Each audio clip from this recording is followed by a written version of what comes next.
आहे आणि अजून ऐकायचं आहे. पण रविराज गंधे यांचं गंमत अशी वाटते की वेगवेगळ्या म्हणजे मन कसं भिळभिळतं माणसाचं हे वेगवेगळ्या विषयांवरती. तसा एक माझा विषय आहे डमी. डमी म्हणजे एखादी व्यक्ती जिवंत असूनही ती एखाद्या कळसूत्री बाहुलीसारखी वागते. म्हणजे तिला मन नाही, भावना नाही, स्वतःच्या इच्छा काही असल्या तरी त्या दाखवायच्या किंवा हे करायची त्यांना जमतच नाही, अशी एक प्रतिकृती म्हणजे डमी असा मी घेतलेला अर्थ आहे या गोष्टीचा. आणि जो मला समजला आहे तो मी तुम्हाला सांगायचा प्रयत्न करणार आहे. एक मुलगी आहे, साधारण 10वी पास झालेली. तिचं नाव आहे नंदा आणि आई वडील आणि ती मुलगी असं तिघांचं सुंदर कुटुंब आहे. जगाच्या दृष्टीने अतिशय आनंदी असं असायला हवं बरं, पण ते आनंदी नाही आहे. तिच्यामध्ये मनाला रुखरुख लागणारी एक गोष्ट आहे ती म्हणजे आता चांगली गोष्ट अशी की तिचे बाबा जे व्यवसायाने उद्योगपती आहेत, बिझनेसमॅन असे आहेत आणि अतिशय वेगळे आहेत. पण ते तरीसुद्धा आपल्या मुलीची काळजी घेतात. म्हणजे तिचा आता फोन येतो त्यांना सांगायला, जेवायला येतात का विचारायला, तर ते म्हणतात तू जेवून घे, मला आता काम आहे, मी आल्यानंतर जेवेन. एवढं पटकन म्हणजे तिला रिस्पॉन्स देतात. तसंच तिची ते रिस्पॉन्सिबिलिटी पण घेतात. ते ती ज्या वेळेला काही त्यांच्यासाठी बनवते त्यावेळेला तिने बनवलेल्या गोष्टीमध्ये कोथिंबीर वडी असेल किंवा काही असेल तर ते बनवलेल्या वस्तूमध्ये ते खूप प्रेमाने खातात, ते तिचं कौतुकही करतात. नंतर ती आपल्या वडिलांच्यासाठी स्वेटर विणायला जाते, तर तो विणल्यानंतर तिने विणलेला जो स्वेटर आहे तो ती प्रेमाने घालतात, तिच्या मायेची ऊब समजून घेतात. त्यांना त्याची जाणीव आहे, तिची काय भावना आहे याची त्यांना जाणीव आहे. नंतर तिचं ज्यावेळेला शिक्षणाचं पुढचं घ्यायची वेळ येते त्यावेळेला ते तिला सगळं मार्गदर्शन करतात.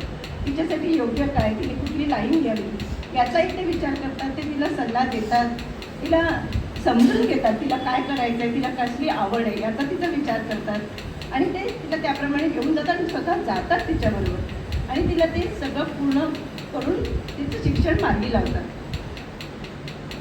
म्हणजे एकंदरीत तिचे वडील हे अतिशय नॉर्मल आहेत, पण तिची आई, इथेच प्रश्न येतो, तिचं मनातलं द्वंद्व जे दाखवलं या गोष्टीमध्ये तिच्या आईबरोबरच आहे. आई ही बाबांच्या अगदी विरुद्ध आहे आणि खरं सांगायचं तर आई कोणाच्या विरुद्ध आहे. आपण जे नॉर्मल म्हणतो आई पण म्हणजे काय, म्हणजे मुलांबद्दल प्रेम, जिव्हाळा, भावना, माया, ऊब जे असे जे काही आईच्या मायेचे प्रकार आपण सांगतो त्याच्या अतिशय विरुद्ध ती तिच्याशी आहे. म्हणजे आता तिने ज्यावेळेला विचारलं की मला वडिलांच्यासाठी काही तुमच्यासाठी काही करायचं आहे, खायला बनवायचं आहे, तर तू कशाला बनवते, घरामध्ये आपल्याकडे नोकर चाकर आहे ते बनवते.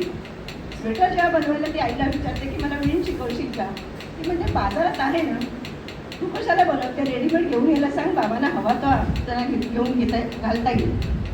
पण त्याच्यामध्ये जे तिला हवं असतं की आईकडनं शिकायचं, जे आपल्या आईबरोबर कम्युनिकेशन होईल किंवा जे एकमेकांच्याबद्दल सांगायला किंवा त्याच्यामध्ये सुद्धा एक ऊब असते, प्रेमाचा स्पर्श असतो, काही समजून घेणं असतं, काही सांगणं असतं, हे तिची आई करत नाही. झटकून टाकते तिला, कोर्स विचारते तिला मी कुठला घेऊ, तर मला काही माहिती नाही, तुला हवा तो घे असं करून समजावून तिला काही समजून घेत नाही अजिबात. जेवायला बसते, ती बसते, ज्या वडिलांनी सांगितलेलं असतं ते जेवून झालेलं असतं तिचं आणि आतमध्ये जाऊन बसते, तेवढ्यात तिची आई येते मैत्रिणीला घेऊन. पण त्याच्याचबरोबर ती मैत्रिणीला किंवा तिला नोकराला विचारते मुलगी जेवली का, पण तिथेच तिचं संपतं. ती आतमध्ये जाऊन मुलीला विचारणं कशी आहेस, काय जेवलीस का, डोक्यावरनं हात फिरवणं, बाहेर येऊन बस आमच्याबरोबर म्हणणं असं काही होत नाही तिचं. ती पण मैत्रिणींच्या बरोबर मात्र आनंदात खेळ मस्त मजेमध्ये जेवते. तिथे समाजसेविका आहे, म्हणजे तिला समाजात वावरण्याचं भान आहे, पण ती घरात मात्र वेगळी आहे, पूर्णपणे वृक्ष आहे, कोरडी आहे. ती घरातल्या मुलीच्या बरोबर तिच्या अतिशय म्हणजे असं त्या मुलीला खूप दुःख होतं की आपली आई आपल्याला समजून का घेत नाही, आपली आई आपल्या बरोबर का नसते. कारण ती बाकीच्या मैत्रिणींच्या बरोबर बघते की आई आपली अतिशय कोरडी आहे, आपल्याला काही समजावून घेत नाही, असं कधी दिसत नाही नॉर्मली. म्हणून ती तिला म्हणते, मैत्रिणीला सांगते की माझी आई डमी आहे, डमी, तिला काही भावना नाही, तिच्याकडनं काही मी अपेक्षा करू शकत नाही, तिचा मला आधारही वाटत नाही. अशा आईबरोबर मी म्हणजे तिला काय म्हणू, तिला मी आई तरी कशी म्हणू, कारण ती एखाद्या कळसूत्री बाहुलीप्रमाणे ती मला काहीही कधीच उत्तर देत नाही.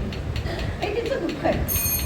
आता याच्यामध्ये मला एक सायकोलॉजीचे स्टुडंट म्हणून त्या आईच्या दृष्टीने मी असं विचार करते की कदाचित लेखकाला अशा गोष्टी का लिहाव्याशा वाटतात, तर त्याच्यामध्ये आजूबाजूच्या समाजातली ते लोक बघतात, एखाद्याच्याकडे अशी घटना घडलेली, एखाद्या मुलीचंही बघितलं असेल, पण त्यांची ते साखळी बांधतात आणि एक सुंदर गोष्ट तयार करतात, त्याच्यातनं आपल्याला विचार करायला लावतात, विचार करायला प्रवृत्त करतात.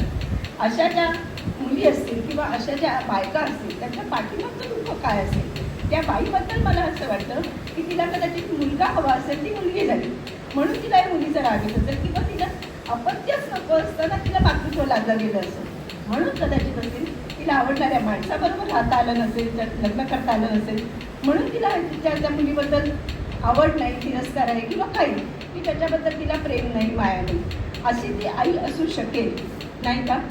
Very good.